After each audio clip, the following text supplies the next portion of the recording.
Welcome to Life Lessons and Lattes. I am your host, Lanisha Porter, author, public speaker, and your host of Life Lessons and Lattes. I am super excited because this week, makes episode 4. So if you have been following us, you know that we have not been shy at getting to the point. This season has been an all millennial guest lineup, tackling topics that are most concerning to the millennial in the faith in this modern day time. And so for episode 4, we are talking about all things modesty and wholesomeness. Modesty and wholesomeness. And I have teamed up with someone that I respect dearly. I love her tenderly. She is a sister to me. We went to college together and we had the honor of serving at the Black Student Union. We were president and vice president, and just her spirit, her hot posture. But what really captured me about her is her love for Christ.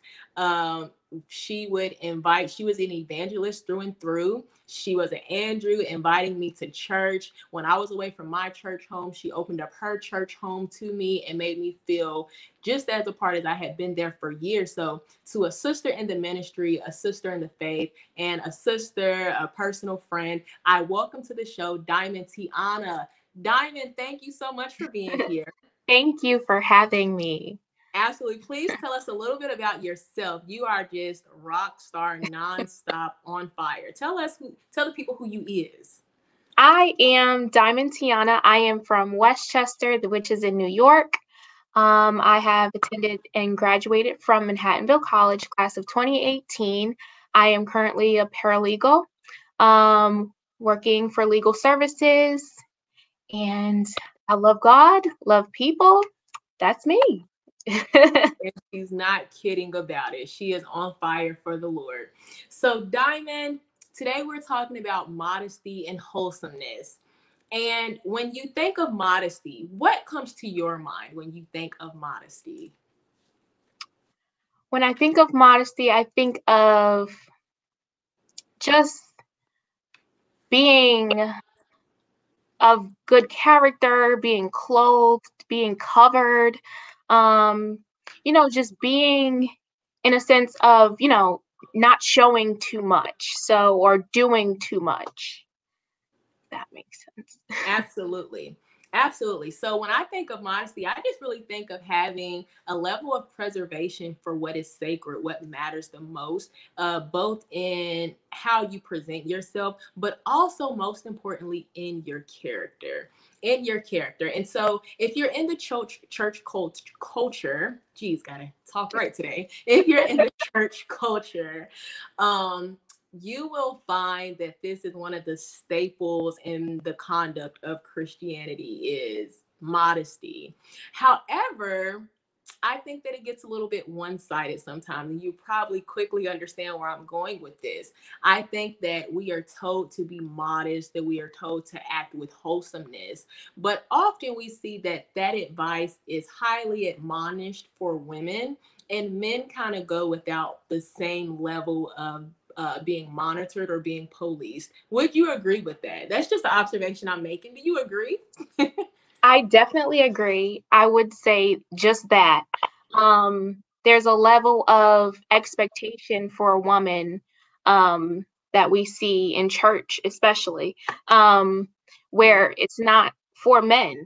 Men they don't get the same discipline. They don't get the same treatment as far as what to wear, how to look, how to act. And it's just, I've been in church all my life, so I know, I know this from wearing long skirts and being covered, not having your shoulders out and not having your bra strap showing. So just things like that. It's always been a little toward women more so than men, where you don't see church leaders saying to guys, your pants too tight, or, pull your pants up, and Yeah.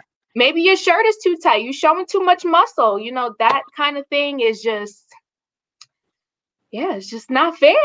Yes. And I think, while modesty is important, I think it's especially important, especially on holy ground. And that is what we would consider the church space, the sanctuary where people come to worship.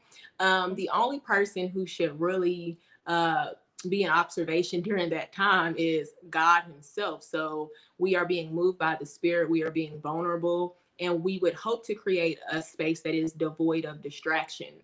And so I understand why it is advised for the creatures who are most visible.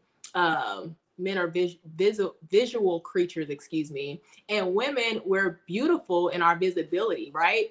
And so that can easily create some distraction. So I understand why it is told, hey, be careful how you are appearing. But I definitely think that it becomes dangerous when it is not upheld on both sides of the aisle. So we're going to get into why we came here today. All right. Let me see. As we have already noted, the woman's body is policed with far more restrictions than the man's, it seems, in the faith. My question to you, Diamond Tiana, is do you think that dress can truly signal and establish a woman's worthiness in the eyes of God? I think that I mean, I have two views. Go So ahead. I am a firm believer that God looks on the inward appearance. That I do believe. However, I do believe that there should be a certain amount of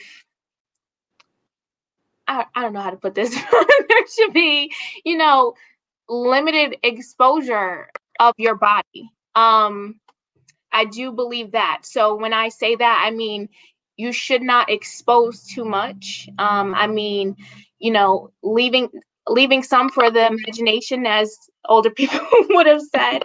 Yeah. So that I do believe. I don't believe that God, would say, we can't wear bathing suits and stuff like that when it's appropriate. Absolutely. But when we are in spaces like church or like any sacred space, or even if you're in like the outside world, there is a certain level of um I don't even know how to No, you're doing good. I don't Yeah. know. It should be limited in what you're exposing. So that I do believe. Yeah. And I would have to say, I agree with you. I definitely think that there is a time and a place for everything. I think that there is a time and place for everything. And I definitely think that it can get very hard, especially on social media, because although you may have captured yourself in a space where that attire was completely appropriate, once you put it on social media, that is a neutral space where you might have parishioners of the church, of your church. It's easy for them to judge and say you're being immodest because you're showing this. And I know you and I have had some conversations in private where we have vented frustrations of the unrealistic expectations, especially on young women in the faith. Like, if I'm going to the beach, I'm just not going to be wearing pantyhose and below Just the not. knee skirts. I'm just not. And some people would say, well, that's fine, but don't post it. And as young people, we're going to be like, no, this is part of my highlight reel. If I want to share this experience, what you can do is kindly block yourself off my social media. And so I definitely think, especially being the thing is, how can you be stylish and still be of standard? I think that is a thing that young women in the faith especially struggle with. Like, how much is too much? How much of me just showing my self-expression is violating someone or tempting someone or even making me out to be a temptress? So what I would, if I had to answer the question myself, is do I think that dress can truly signal and establish a woman's worthiness in the eyes of God? Absolutely not. I do not think you can. And here's why. I think that too often we put emphasis on dress and appearance and, wardrobe, and we don't put the same level of emphasis on character development and virtue development. And I think that the church is flawed in that sense, because I know a lot of people who can be performatively good. Like, yeah, I'm doing all the things that can signal to you that I am, being a good girl. But once I leave the church doors, I'm actually not upholding any of this. And so to me, modesty and wholesomeness does not start in your costume. It starts in your conduct, because I know a lot of fully covered hoes, and I'm just going to say that just how it is. And then I'm going to stop right there before I get in trouble. But I definitely do not think that dress can signal a person's worthiness in the eyes of God, because our God does not operate that way. I have been in church services where someone who is not familiar with church culture, they might come in with what they have. And what that may be is a belly shirt and some pants that is very fitting to their body. And so does that mean that God loves that person any less? No, because they're integrating into church culture. So is that a signal of how far that person can go in the faith? Or is that any indication of what that woman's life is going to look like, the fruit of the spirit that's going to be developed in her? Absolutely not. And I think that is a reason why people deviate from the church, because we judge on very petty standards, such as your dress, right? I really want to know about your conduct. That's what I really care about. So that's what I'll say on that. Would you like to add or impart anything else? So I would say, as for me, I intentionally, I wouldn't even say I'm disobedient, but I intentionally wear jeans when I feel like wearing jeans to church. Yeah. And I have a little cousin who, she goes to a Baptist church. I go to a Pentecostal church, and she's like, "Why are you wearing jeans?"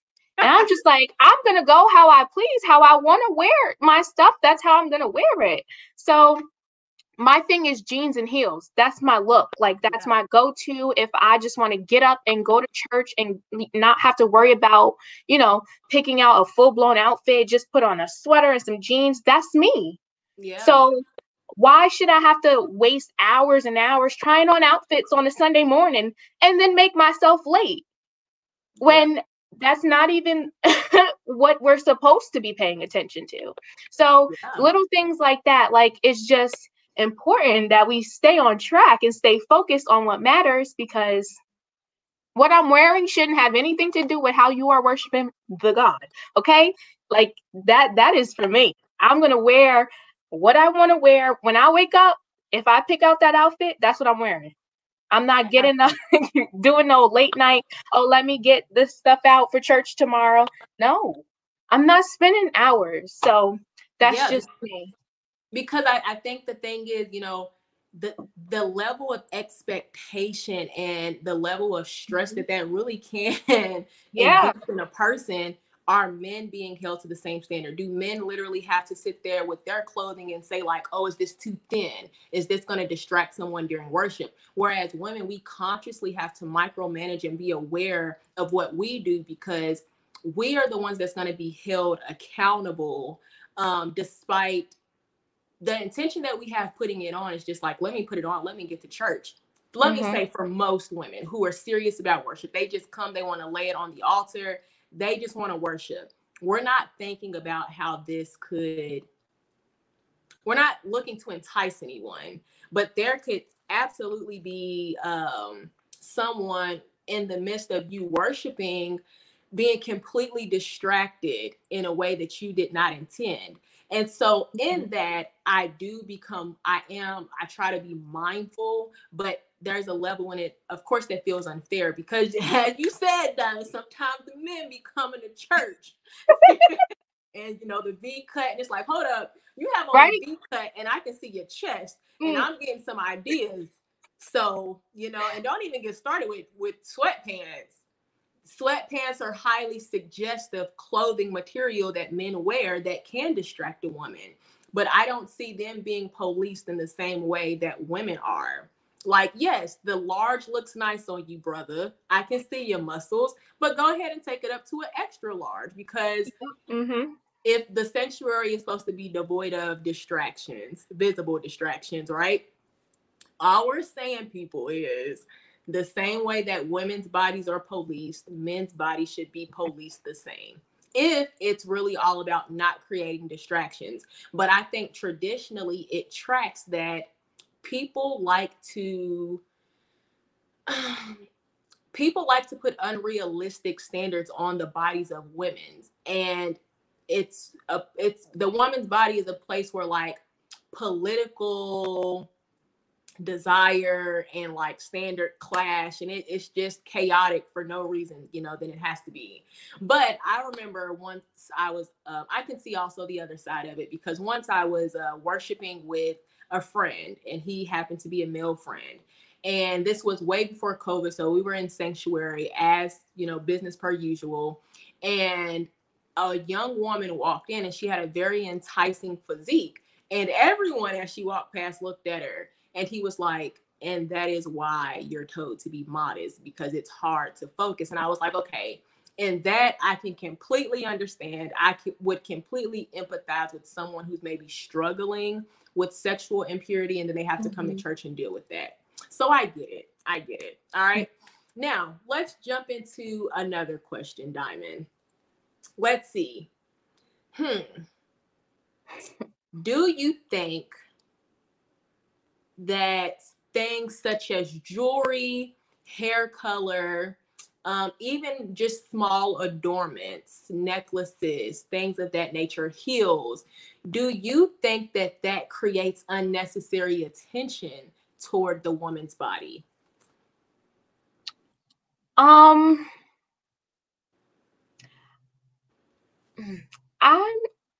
wouldn't say so. And I believe that those are, things within itself. I don't think it pay, attracts attention to a woman's body per se. I mean, heels can. I think when a woman wears heels, them calves. Yes. Like that is a big thing for men. Like yeah. So, I mean, I think heels can, but I don't think that makeup or makeup, that's a big one, yeah. Certain jewelry, but heels definitely. That is like, I like to see my calves show, Right. Absolutely. And you know what? You said a big one that I missed out on. Makeup. Makeup, that is a huge, if you are familiar with church culture and you're Pentecost, first of all, I'm not Pentecost. Is it Pentecostal? I'm not Pentecostal. But I have become very familiar with the unwritten culture that you are to abide by as a woman. And makeup, tell me traditionally, what have you been taught about makeup? Or the devil's paint, as they call it. Well, I mean, I was never really into makeup. I was the women around me never wore makeup. My mom wasn't really into that. And if she was, it'd be like, a little foundation here and there, like just to, cover up a little bit of the spots, like every now and then. But it was never like a beat face. Nobody had that in church. I mean, even now, no one really like beats their face with makeup. I mean, if it's a special occasion, maybe, but I don't see that. And I wasn't taught not to wear makeup. I wasn't taught to wear makeup. It just wasn't something that I grew up like into or being taught. Yeah. So. Yeah, and I think for me, one thing that I love about my church, and let me just go ahead and say, I hate the categorizations of like apostolic, Pentecostal, Kojic, Baptist, because I feel like it turns on people's judgment. Like certain cues, certain denominations can cue people to judge by a certain level of petty that I just don't like. And so I go to a Baptist church, and one thing that I have learned in the echoes of people talking is Baptist, their standard is way more lax than that of like Pentecostals, right? So I've never had to stress in front of the mirror, like, oh, I can't wear jeans, or, oh, I can't wear makeup. And that's one thing I love about my church culture is you literally, you come as you are. You come as you are. And I know when I have visited other French churches, I have walked in wearing something, may have walked in wearing something, and it's like, yeah, you're not really supposed to wear that. Um, so yeah, I definitely have felt, even if it remains unsaid, I have felt the expectation on me as I have worshiped in different atmospheres that relate to different denominations. Have you felt that? Like, have you walked into a Baptist church and felt like, oh, it's way more lax here. The women are just Actually, way more no. I carefree. think it's a I don't know. That my thought is a completely opposite Okay, because here in New York, the Baptist church is seen as, you have to wear a dress and it has to be to your knees. And if you wear jeans, you are looked at crazy. So that is very strange because here it's completely different. Whereas if you go to a Pentecostal church, you can wear jeans. You could wear sweatpants if you chose to wear sweatpants. Like, it doesn't matter. It is come as you are. But for the Baptist church, it's strictly you have to be dressed. You got to have your tights on, your pantyhose, whatever you got. And if you come in there with jeans, you're going to get told about yourself. So wow. that's funny. That is funny. Okay, so I think that just goes to show Maybe that it's a location thing. Like it in the is. South, it's more lax, maybe. I don't know. No, the South is like the Bible Belt. So I it's don't know. way more conservative, but I think that you do get some spaces where they are reading the room, especially as it pertains to young people, and they understand that young people we're not going to get on board with these petty ordinances. Like, Mm-hmm. because I wear pants, I love God less. Is that what you're saying? Oh, I'm not coming to your church. That young people are just, that's how we are. Um, so yeah, and I think another thing is the level of contradiction in it, because I'm just gonna be very honest. A lot of a lot of the let me not say a lot, let me be very critical about the qualifying terms I'm using. Some Take your of the time. people, thank you.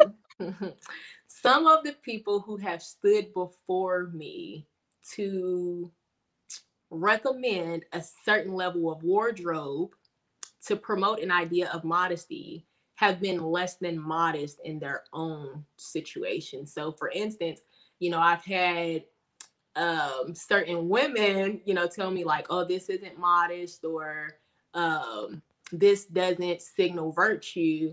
But then if you really get into the details of their story, it's like, oh, but you had your first kid out of wedlock.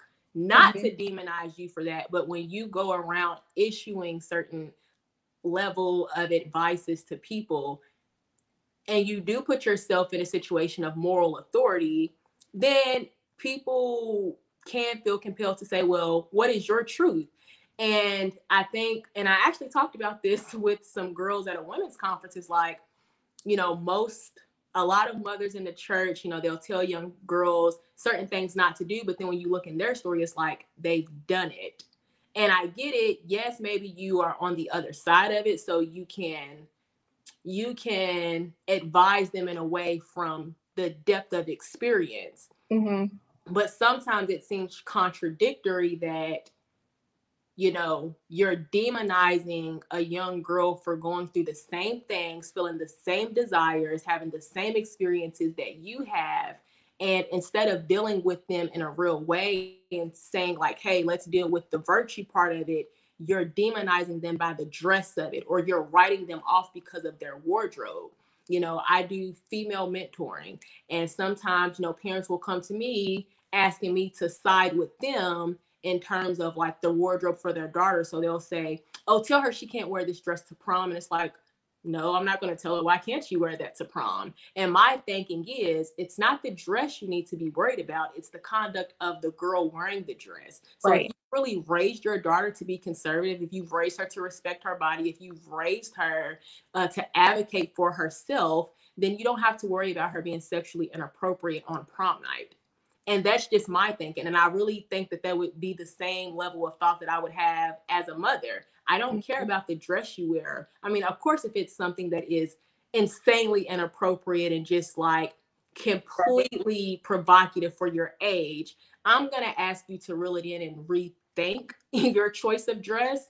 But at the end of the day, I'm going to trust my kid to be responsible enough with their sexuality and with the level of virtue that I have instilled in them, if I truly have been instilling virtue in them. Does that make sense? No, that definitely makes sense.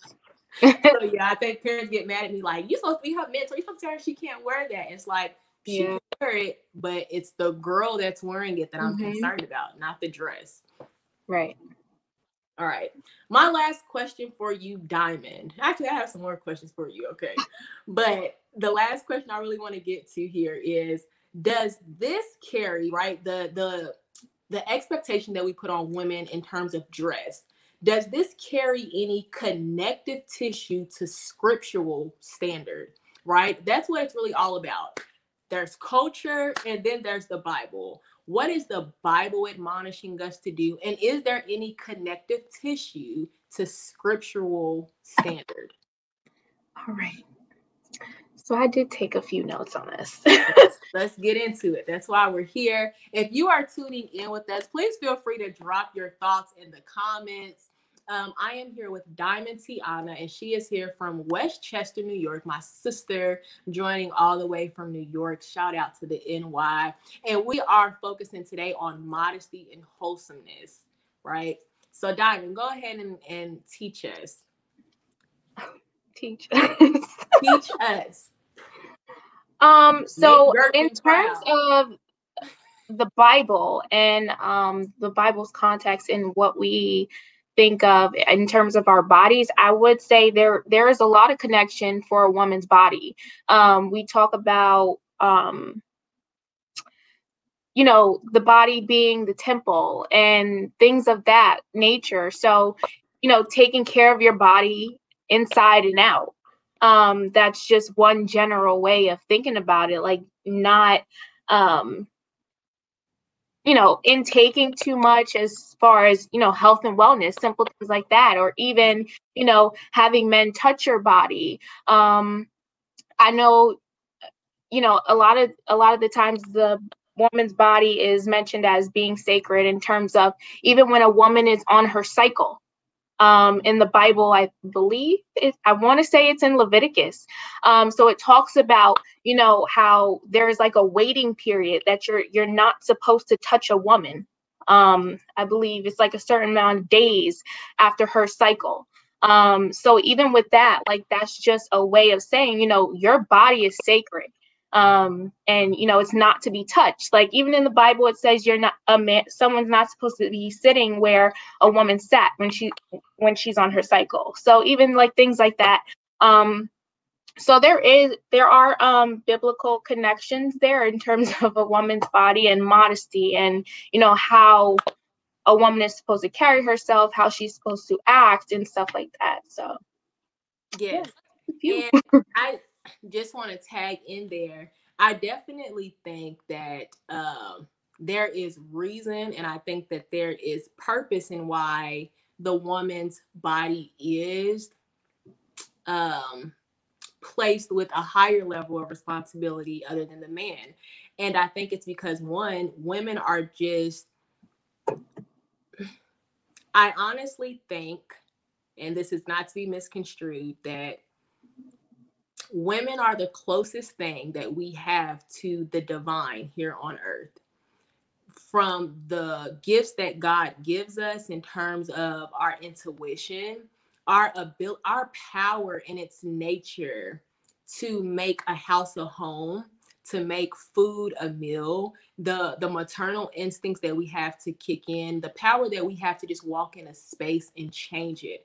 I think that is only a gift from the divine. It's only a power that we could become equipped with by God himself. And then you think of our ability to create life. Our body has its own system of intelligence that it operates on. And so, with all of these gifts that is called the woman, the help that we are to the man, I think that there is a higher level of responsibility, and we are to treat it as such.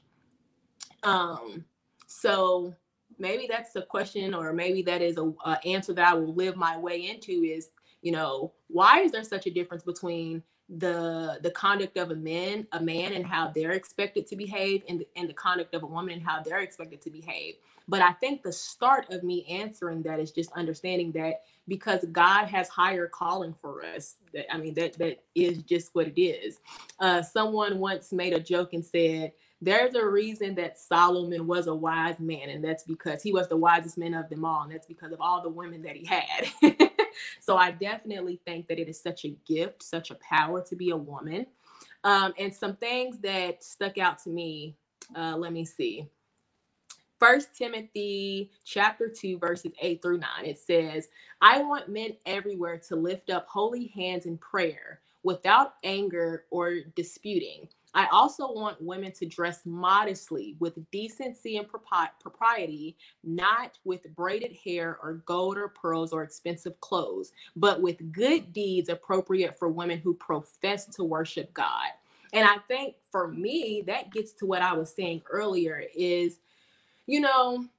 there is nothing wrong with wanting to look nice, but that should not be the emphasis that we rely on to prove our worthiness. I really think your worth begins with virtue. And what do I mean by virtue? Virtue is the character traits about you. How do you treat people when you know they absolutely cannot do anything for you? How do you treat people when you are seething with anger and you want to bloop? What do your fruits of the spirit look like then? How do you treat people when you are in the midst of your own frustration, but you are called to handle them with gentleness? How do you deal with someone when you know they're looking you dead in your face, telling you a dead, bold lie, but you are still called to deal with them with decency and respect? I think that God is judging by those things, right? And so, oftentimes, I think when we get into modesty, we automatically assume that dress is the highest level of worship that we can give. And I just don't think it begins nor ends there.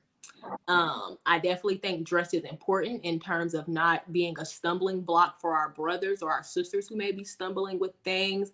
I think that sex and desire can be easily riled with things that are visibly suggestive. So if you are dressing provocatively, if you are dressing very revealing, that could be a stumbling block for someone. I'm aware of that. But then I feel like that gets hard because you're asking someone to temper their level of self-expression for your success. You know what I mean? For your success not to stumble. And I was talking to one of my other good girlfriends about this, and she's a model, and I was just explaining to her, like, sometimes you feel weird as a Christian woman being asked to do certain things, wear certain things, post certain things, because you know that there's a chance of that backlash that can happen. Like, she calls herself a Christian and a model for young girls, but like, she dressed like this. And she just, really advised me not to make it my responsibility for someone else's salvation. Salvation is a personal thing. So, yes, be mindful, but you do not have to guilt yourself to be responsible for someone else's salvation. And I think we see that all too often when people put that level of stress and responsibility on women for men's indecency. And I'll stop there because that's a whole nother episode. And then another one of my favorites that I love to share is Proverbs 31:25. And as we close out, I'll read this. So, she is clothed with dignity she is clothed with strength and dignity. She can laugh at the days to come.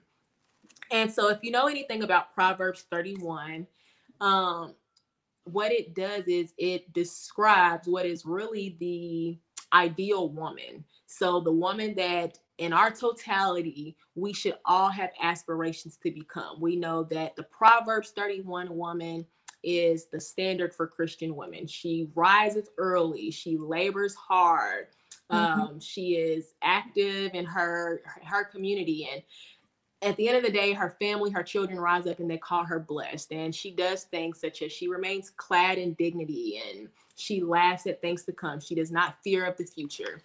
And one thing that I love about the Proverbs 31 woman, one thing that I think is especially important to note about her is it goes into detail about the finality of her life. We know what her maturation looks like. We know what people are able to say about her at the end of her life. But what we do not know is the details of her beginning. There's nowhere where you can go in the Bible that is going to tell you she was born under these circumstances, her mistakes look like this. We don't know any of that. And I think that is done by design so that no woman can feel disqualified about being able to attain that.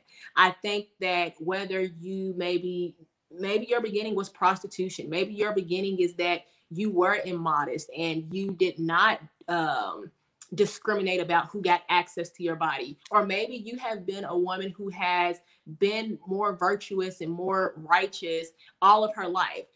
It doesn't matter how you began. God can take anybody. God can take anyone, clean them up, and their end could look like the Proverbs 31 woman.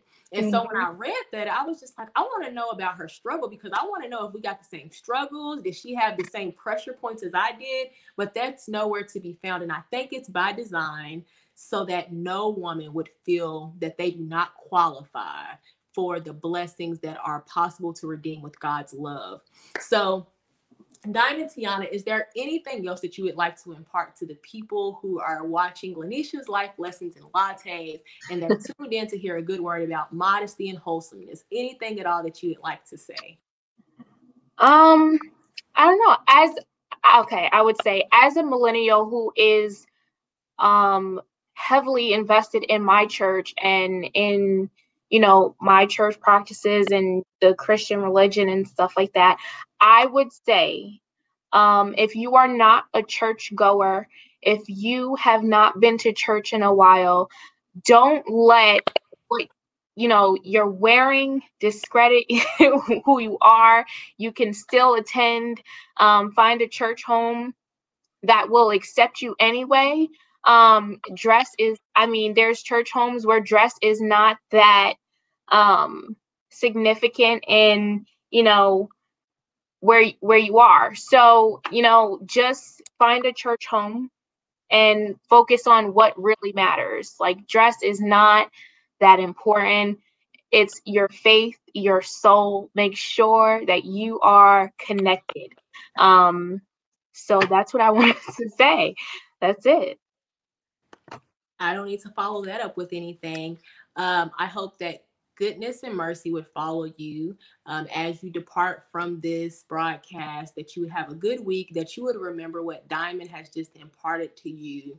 What God is most concerned about is your heart. All right. Not your labels, not the length of your garments, but your heart. And we love you. We thank you for tuning in. Please take a moment to share this. Again, we will be back next week, Life Lessons in Lattes, and we will be talking about perseverance. We will be talking about perseverance. You guys, we are almost halfway through the season. Thank you guys for rocking with me. This is year 3. Diamond, thank you so much for taking this time to be with us. You are a model Christian. You are someone that young women could look up to. You are a queen in the court. All right. We love you. We thank you. May God bless you. Bye-bye.